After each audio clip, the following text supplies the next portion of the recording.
another episode of Leads to Deals. Leads to Deals.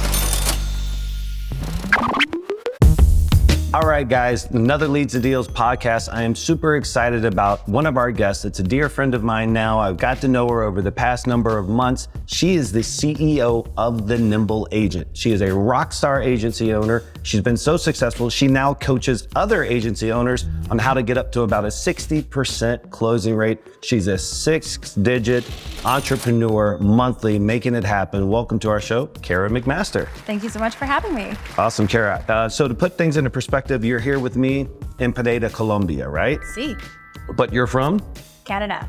What part? I'm originally from Toronto, but I live in a little ski town now called Collingwood. Collingwood. Okay, very good. Mm-hmm. So, but your clients are primarily US-based clients? They are, yeah. Okay. I love that dollar exchange. Okay. Give us a rundown of what it is that the Nimble Agent does. Yeah, so we primarily work with realtors who want to increase the number of transactions that they do purely through digital marketing campaigns. What I absolutely love about digital marketing is that we have a true understanding of what it costs to acquire a client. Once we understand that, it's just scaling to the moon and outspending the rest of your competition. Cool. Even though I have a large call center here, which obviously you've seen over the past few days, my forte and passion is actually digital media, digital marketing. I love it.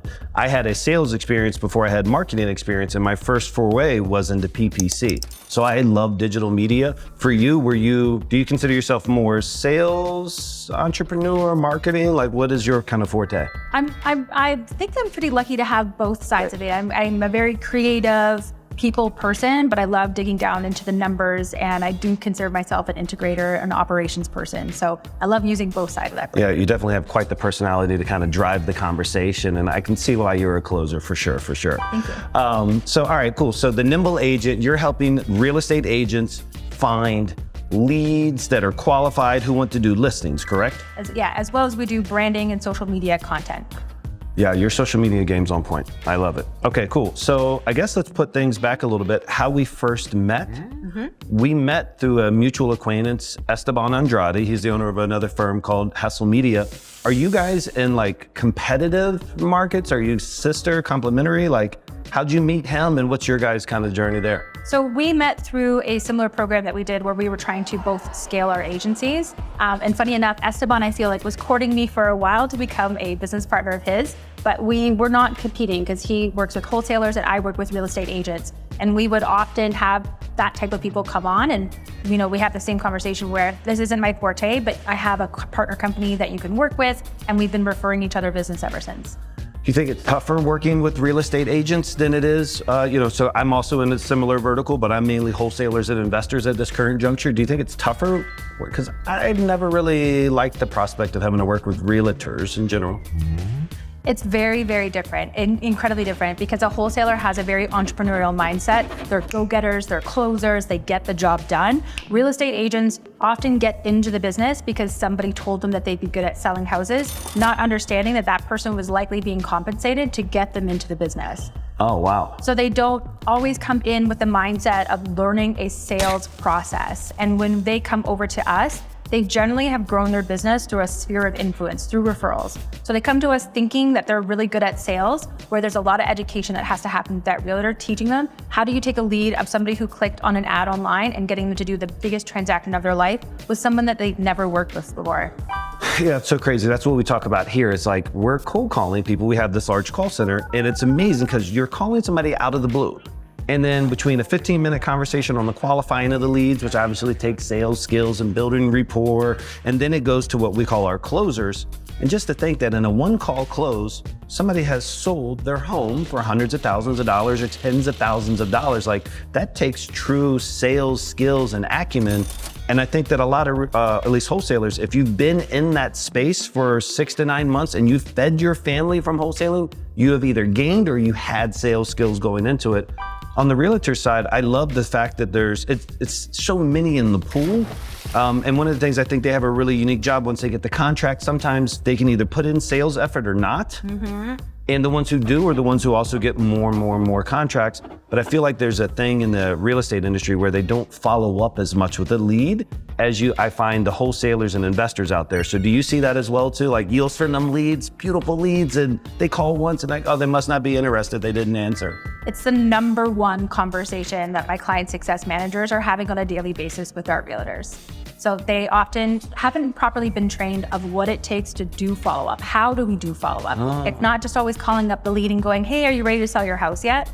So it's that tactful that we need to use in order to, how do we check up, how do we keep good notes, and finding other various ways to follow up. So through various text messages, emails, retargeting, sending, dropping off CMAs at their house. There's different little touch points that we really have to train them on how to get the deal done. And I think that some realtors are going to be in a little bit of a rude awakening in the next 12 to 18 months because they've had it so insanely good over the last couple of years that we're really going to see a weeding out of who are the top guys who know how to have proper communication and a good sales process, and who are the guys that probably should have been in the business in the first place. Oh, that's a great way of putting it. So people who are out there, realtors, brokerage owners, if they're thinking about reaching out to the Nimble agent, it sounds like it's more than just, hey, a lead to talk to. It's a lead, an accountability partner, a systems, an education, a coaching on how to maximize that lead to actually get it to a conversion, because nothing bothers me more in this world as a agency owner myself is a lead that doesn't get called. Mm-hmm. And heavens forbid, we send a lead to somebody it could be solar, it could be any type of campaign out there. I send a lead to somebody and that person calls back and they're like, hey, we never got a phone call back from that person you said was gonna call.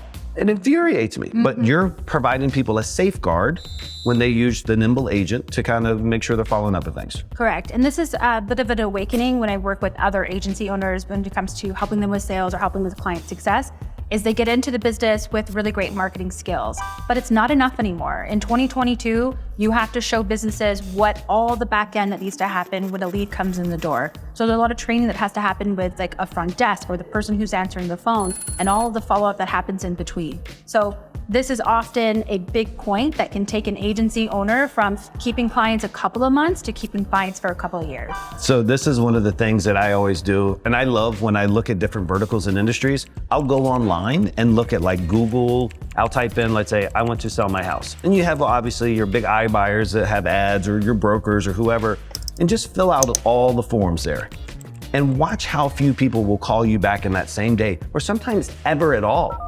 And it's like you said, with the pending and potential as it should, it needs the correct market shift. These people who don't have these technology stacks built up and these systems in place, they're really going to be screwed. So moving to the technology stack, do you have any recommendations or anything that you can share in regards to, hey, this is what we see. If I'm a realtor and I get a new lead, but I can't get that prospect on the phone now, what type of funnel, if you don't mind sharing, what type of funnel or something can you offer as advice that they could set up to get that person on the phone? Yeah, absolutely. So I always tell my realtors that the number one CRM in the world is one that they'll actually use.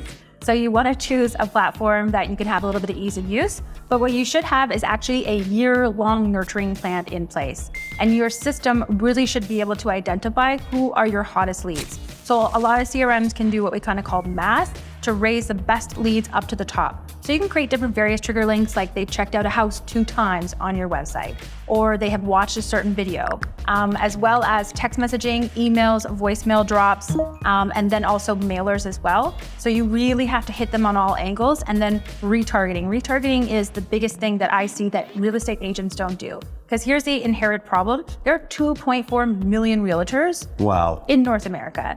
In the market that I'm in, there are 65,000 real estate agents in Toronto. Okay, Canada is not a big place. We do not have a lot of people. I think there's maybe a total active number of maybe over a few hundred listings in all of the GTA. So you can start to see that we have this insane disparity between the two. So if you're running any sort of online lead generation, if you are not doing retargeting, this is probably why it's not working.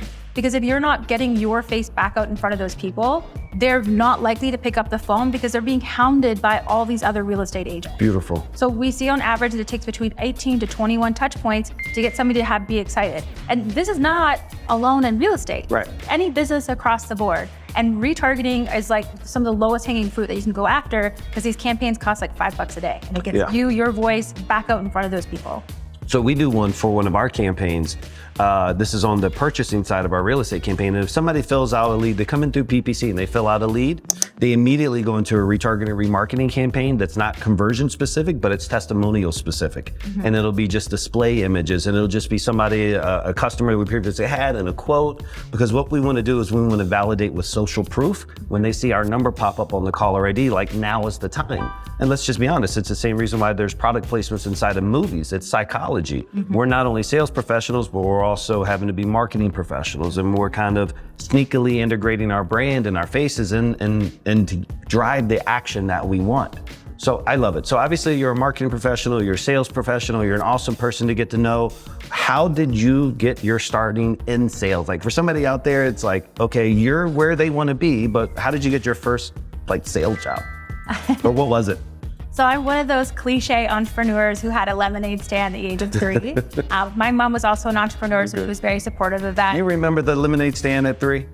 Yeah. Or you just heard, you've seen pictures of it. I think she's seen. But I do have memories of being 5 years old outside in front where we had the lemonade. They'd come up and they'd buy lemonade, and then I'd present the cookies that my mom just made. Upselled on the cookies. So even though I didn't understand average customer value at that time, it was definitely a point of contention with me as growing up. And then through schooling, I would go to the store and I would buy the leaf bags, and then I would buy them for $1 a piece, and then I'd go door to door and I'd sell them for $5. Or then I'd do them a deal if they took 3. So that hustler's sales mentality has been with me since I was a wee little. Did you go to, if you don't mind me asking, did you go to secondary, did you go to college, or did you opt directly into the workforce? I went to college for international business with a focus on import and export. Wow.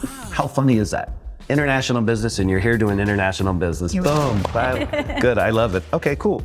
And so one of the things I share with people, there's a lot of very, very intelligent folks that had some type of life-changing event, or maybe they consciously chose not to go to college, or something happened and they didn't go to college.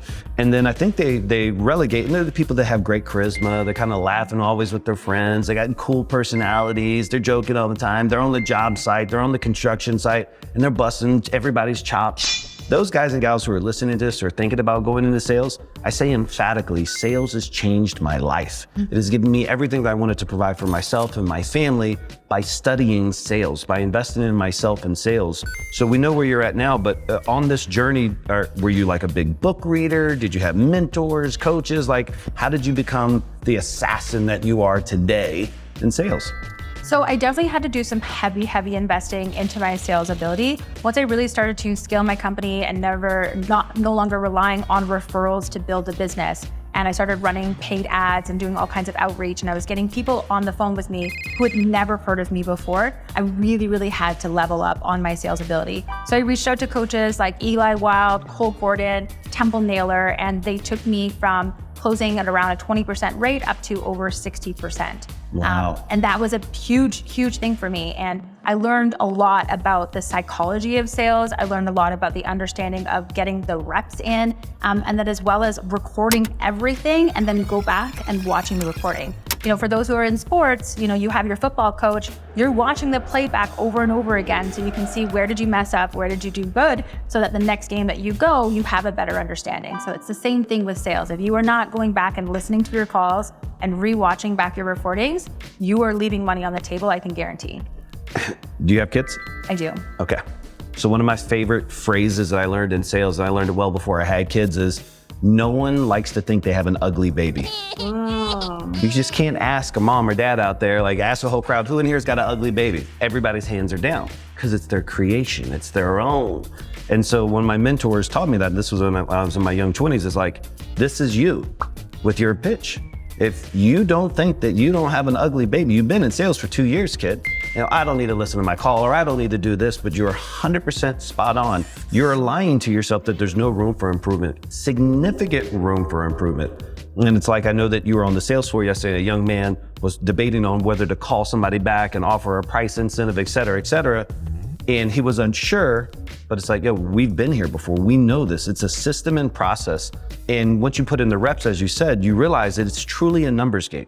It's absolutely a numbers game. I'm agnostic to the customer. I know that one more no gets me that much closer to you, to a yes, and so forth. So I love it. You with the mentors, you with the coaches. Are you now kind of sharing some of that now global knowledge with other people? Or is that just part of the Nimble Agent? Or are you doing also coaching on your own?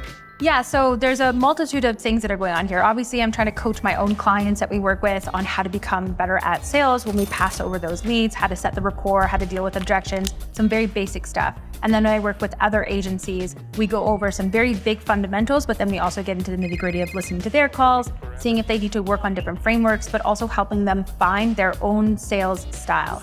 Everybody has their own style that you need to figure out of what works for you. So that's a little bit of what I do now with the sales. Were you ever a realtor?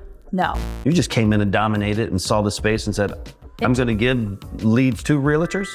It chose me. I did not choose it. So I had my very first company. I had a company called Caveman Grocer. Caveman Grocer. We had that for 8 years. It was a pre-made meal paleo delivery service. And I won an award from the local Chamber of Commerce for Business Person of the Year because I had scaled the company quite quickly through the use of Facebook ads. And it had caught the attention of quite a few business owners. And my husband was like, you should work with these people. And I was like, I don't really know what I'm doing. He's like, please just say yes. And one of the very first people that was bugging me over and over again was a realtor. And then he referred, and now here we are 5.5 years later, and I only work with realtors for that specific company.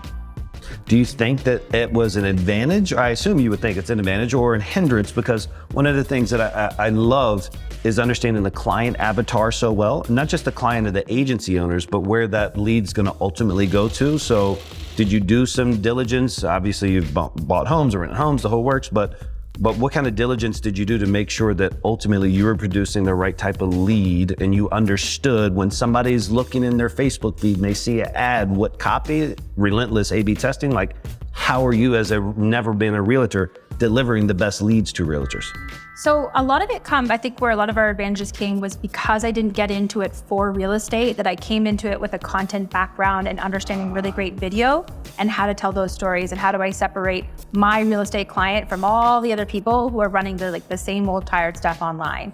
So I added on lead generation as an after it. So we got into it because we were really good at content marketing and making great social media. And then realtors were like, hey, I need lead gen. So we started layering that on, but we found that we were just getting so many wins because we did focus so much on their brand, which is so important. So then for the listeners, because I may even miss this, so you've kind of been in two parts of the real estate space, helping realtors build up their online presence, build up their own following, so that way they can have that social proof and credibility when somebody looks into them. That way they can have that remarketing as people have that top of mind remembrance for them. And then also you're like, oh, well, I'm just generating leads for you guys too. So it's like two whole things in one. Exactly. Beautiful. All right, cool. So what about advice? We talked about realtors, and I'm gonna keep it a little broad too for people who are considering a sales career. But knowing that, at the time we're recording this, even though they changed the definition, the United States is officially in a recession. Wow. And so it's been 2 consecutive quarters of negative growth in the United States. How is it in Canada right now? I started to experience it about 6 months before you did. Oh, wow. Okay. So what kind of advice do you have to that guy or gal out there who is looking at potentially going into some type of sales career, maybe stopping their traditional job and going into it? Like, what do you think when you go back and reflect on a kid or facing that today? So the advice really doesn't change whether we're in a recession or not. It's you really have to become a sales savant. You have to take this under your wing and you have to commit to daily practice. And one of the biggest takeaways that I've learned through this experience, especially just selling to somebody, the realtor avatar is very different across the board, right? So if you can understand when you're dealing with somebody who is a sophisticated buyer versus a non-sophisticated buyer, then you can drive home what's important to them. So for example, somebody who's speaking with legato versus staccato. I get somebody on the call and I start asking them, how many transactions have you done? How many leads are you getting in the door? How many do you want to do next year? What are your current revenue levels at?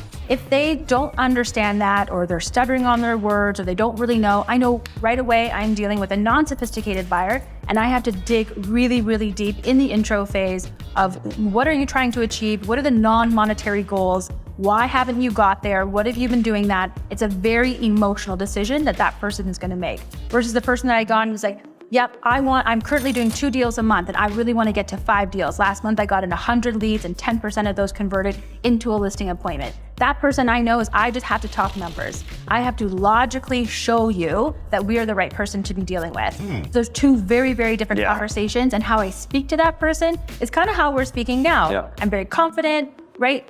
Whereas with the non-logical buyer, the emotional buyer, they're a little bit softer. We have to speak to them in a coaching frame and then very nicely call them on their bullshit when they're not making the right decision for their business.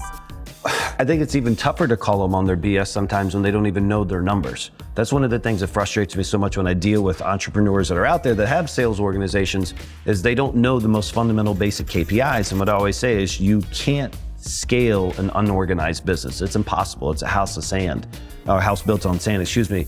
But going to what you were saying about the entrepreneurial advice for somebody considering it, and coinciding with that, I think people also have to realize is that there's safety in a career and there's risk in an entrepreneur.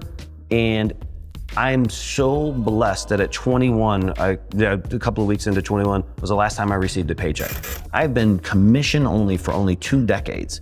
But being commission only, now owning my own company, which I consider commission only as well too, but having that know and like, hey, listen, you're gonna jump. If you wanna be successful in sales, it's not a halfway thing. It's just like you're choosing to go on a path by yourself, do your thing. But if you will embrace it and you will study it and you will learn it and you will put in the reps and you do all the things that we've discussed here, it will financially change your lives forever. Sales is the great equalizer.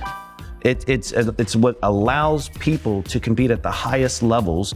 And you may be intimidated the first time that you have a conversation with a doctor or a politician, but it feels so great when you close somebody and then ultimately you grow your company to where you have people who went to these fancy colleges that work for you, and all those things happen through sales. So I'm a big, big, big advocate on taking the leap if you think you have the backbone, because if you do, it'll pay off. And it's a skill that'll carry you for the rest of your life, where you know you will never be poor. You will never not have a job. You'll never not have a skill set that every single business in this world could benefit from.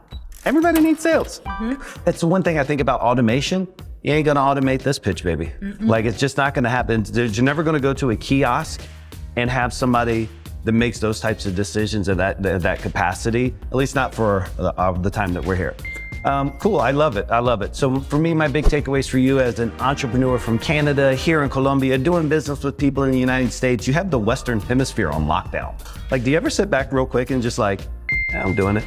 Like, I got, no time zone, any country, my passport stamped, making money everywhere. Like, it feels good. It feels amazing. And it's funny, I made an Instagram post about this the other day, because I get a lot of like, oh, that must be nice. And it's just like, you know what, you weren't there grinding with me at 3 o'clock in the morning after putting in 36 hours trying to get this launched. You weren't there when I couldn't pay myself or feed my family that week because I had to make sure that payroll was taken care of.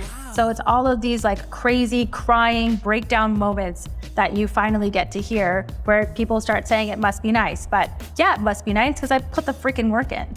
I love it. I remember real quick, I had a ex-girlfriend, and she was at my house and it was late and it was like 2 o'clock in the morning. I was in the spare bedroom just grinding, working on the PPC campaign. And I remember she came in there and she was just like, what are you doing? Nobody does this. And she was really like being very negative and harsh. And she meant it because she wanted me to be with her and she wanted me to be focused on her and all these types of things. So I understood what she's saying, but my response was, nobody, none of my competitors. I know right now there's not a single competitor, a single person in my industry right now grinding out at this time. And so that X factor, that differentiator, that hustle muscle, it's so beautiful. And that's what we teach here in sales. So like, you take kids from the streets who have customer service background or no service background.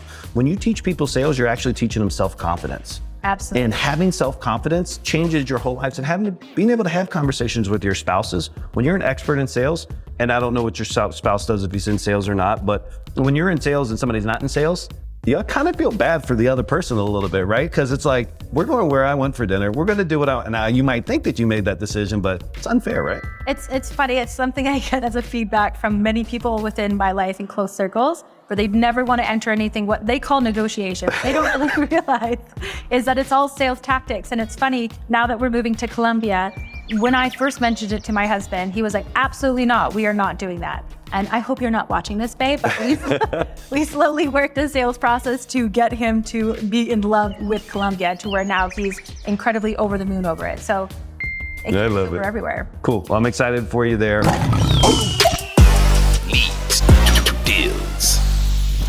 So one of the things I love to do in this podcast is I want to talk about a really cool sales strategy, and then I want to hear a crazy sales story. And the reason why the sales strategy is so much is not only do I want people to learn your story, but I want them to be able to take away something specific that they can then enact, right? That they can put in on their sales pitch, the very next pitch that you're on, right? So we talked about some high level stuff. Now I want to go a little bit more technical or granular. And so I wanted to talk about understanding your client avatar, right? So whether you're selling cars and somebody walks into the car lot, or you're selling vacation packages and that phone rings, or you're helping somebody with an agency owner or a realtor, understanding the buyer is like the foundation for what you're going to do next. And so can you walk us through like sales strategy, how you're sizing up, analyzing your buyers, and then executing into your pitch? Yeah, so when we're first launching an offer, you're going into a new industry, it's really important to do a little bit of an interview with different people to understand what are their needs, what are their wants, but mostly what keeps them up at night so that you can really drive forward that conversation. Oftentimes, we're trying to lead people to make the correct decisions within their business, that business being with you, because you know that you should be the best at what you do. So when you can understand what is the biggest things that keep them up at night, and also how do they talk, what kind of lingo do they use so that they can see you as an authority, especially if you are dealing with people who are in a niche where it's very saturated, you have a lot of competition, or even worse, if like my niche, they've been burned really badly before by other agencies. You have to know when to push and when to pull back. So I love that. I'm going to tell you that I think the unique part about everybody who's in sales is you're a failure and you're still successful. And so like our closing ratio here on the floor, we hold our closers to for the particular campaign they're doing, it's no higher than 1 out of 20. And so they fail 19 times in a row. And as you're trying to understand your buyer, the problem is a lot of people will prejudge the person they're on. They think that they now know which 19 it is versus treating them all the same. Because if you treat them all the same, you're gonna understand your buyers because they all have a general theme. But you get these people who try to shortcut the shortcut. Like, it's already 1 out of 20, bro. What else do you want? And so they give up, or they give up, or they give up, or they give up, and they're missing that conversational. And people feel it too, and you feel better. Like when you don't give up on the seller, and you just dig in, you're digging in because you want to understand them, you feel good. That's it. I fully believe that if you do not make this decision with me today, you're either not going to be able to get the transactions that you want to do, or you're going to go with my competition who is 50% of the business owner that I am. So it is within my duty to make sure that you close on this call today because I want to see you get to your goals. I love it. I said this in an interview yesterday, but like sales is a transference of feelings. And that I felt that, like that's conviction, but it's confidence, and it's well-based confidence. One of the things you said a second ago I want everybody to be aware of is everybody that you speak to has been scammed by a salesperson before. So if you're a sales agent or you're thinking about going to sales, guess what? They've been scammed before by a sales agent. Not all the time, but at least once or twice or 5 times, right? Depending on what industry that you're in. And so for me, I think one of the best things when you're in an industry where they've been scammed or could have been scammed, or you picked that up in a conversation or hesitancy, is to own that objection.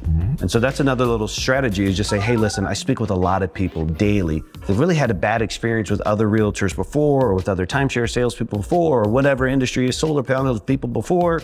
You know, what I've learned is this, and just getting ahead of it, because when you hide these types of objections, when you hide these types of discovery questions, and you don't try to understand your buyer, all you're doing is creating an objection that'll happen either if they buy and then they cancel, or they're not going to tell you the real reason at the end. And so that's why I love your advice here about understanding the buyer deeply. Leads to deals. Cool. All right. Crazy sales story, Kara. Because we got Canada, we got United States, Colombia, who knows? But what's something that's like wildly, when you think back, you say, man, this wouldn't have happened in any other industry but this? Well, I don't know about any other industry, but it's funny that I find, so because I coach on both sales and client success, the two frameworks that I give them are always the exact same. So one of the things that I always give to our CSMs, and a good salesperson understands that before you go to make an offer, you need to know everything about it, because you do not want to be dealing with objections once the offer has been made. You want to understand everything. It's the same way when we go into a bad conversation with a client who is not happy about something. I have what's called the fully loaded formula. You need to know everything that happened so that you can call that client out on their bullshit, because if anybody who is in lead generation, it's almost always never the leads. It's almost always the person who is working the leads and they're not doing it properly. So one time I had a client come on, he came on swearing at me, yelling at me, couldn't believe at the leads. He hadn't made an ROI on his money. Throughout that conversation, I was able to call him out on his bullshit. Great. Show him the leads that he had missed out. We pulled up a lead that was like a $1.3 million cash buyer that nobody ever got to. So by showing him and guiding him to making the right decisions, and then once he was a little bit happy, I identified where even before I got on the call, I found out that his Google My Business listing had a huge opportunity, and we were dominating in a bunch of markets where we were crushing it for clients. So I actually, not only did I save the client, but I upsold him into a whole new host of services by the end of the phone call. I love it. So you called, I feel like you probably do that a lot. And thankfully I haven't felt the wrath of it, but you're like, I called him out on his BS, called him out on his BS, called him out on his BS. Like, I feel like there's a little sharp knife edge there, and I love it. Do you feel ever that, like you said, he got on the phone and started yelling? And I don't know if you were in my office earlier, but you heard me probably getting on with somebody who is a vendor too, because I felt that they did something that was an error. So I know that you are as well like that. But do you ever feel that somebody talks to you differently, either to the benefit or to the negative, because you are a woman-owned business? I feel that I have an advantage oftentimes because people think that because I'm a woman, I'm some delicate flower until they start to deal with me and they're like, oh shit. What I did with that client— Hear that, ladies? I just put him in his place right away. And Yeah. I am a very emotional person, but when it comes to my pocket, there is zero emotion that exists there. And I just simply told the man that if this is the way that you think that you can speak to me today, we can just hang out the conversation right now. Yeah, so our director of sales is a young lady over here. And I'm telling, I believe in my heart of hearts, women, and this is just my opinion, can get away with more on a sales call than a man. 100%. You can say stuff like, my husband would never not purchase something like this, or whatever it may be. Like, women can say stuff with a smile so aggressive and so strong, and a guy is going to accept it way differently than it would if it was me coming off the top ropes. It's unexpected. They're It's shocked. unexpected. I love it. Leads to deals. Okay, cool. So you're calling clients out on their BS, but you're helping them scale and grow their business. I'm excited for you. I'm excited for what you got going on currently. I'm excited for what you got going on in the future here in Colombia. I know that you're gonna make some big splashes and moves. And so if you don't follow her here in a second, I'll have her give out all of her social media points so you can follow her. But she's cooking up big stuff in this industry and other industries. I've learned a lot from you, so I'm going to give you the gratitude that you deserve from our conversations we've had so far. This is only the second or third time I've met you in person. Wow. But I think one of the greatest things that she's done is had a really positive impact on the people that she associates with and helping them systemize their processes. And the advantage for me, who's a hardcore sales guy, is that a lot of the fluff goes to the side. You can focus in on the sale. When your processes are nailed in, and this is what she does for her clients, all your tracking, all your optimization of the lead journey is done. Now you just got to be a sales animal. Now you just got to focus on closing. Now you got to do what you're supposed to do, which is convert the people today, not tomorrow, not later. I should have called them. And so I think that's what you're helping clients do tremendously. So bravo. Thank you. Cool. Thank you. Kara McMaster, go ahead and give everybody outro so you guys can give her a follow today. Yeah, so if you want to reach out to me personally and you have a business and you need help with sales or client success, best place to find me is Kara McMaster on Instagram. If you're a realtor who's watching this, make sure to follow me at The Nimble Agent on TikTok. We slay TikTok. We slay it for our clients on TikTok, and we have a lot of fun over there. Cool, awesome. And then Kara, how do you spell Kara McMaster? So Kara, Kara, McMaster, MCMASTER. Awesome. I'm very appreciative, very thankful for you coming out. Guys, I hope you enjoyed another episode of the Leads to Deals podcast. If you haven't already, absolutely go follow her, share, subscribe. We look forward to seeing you guys on the next episode.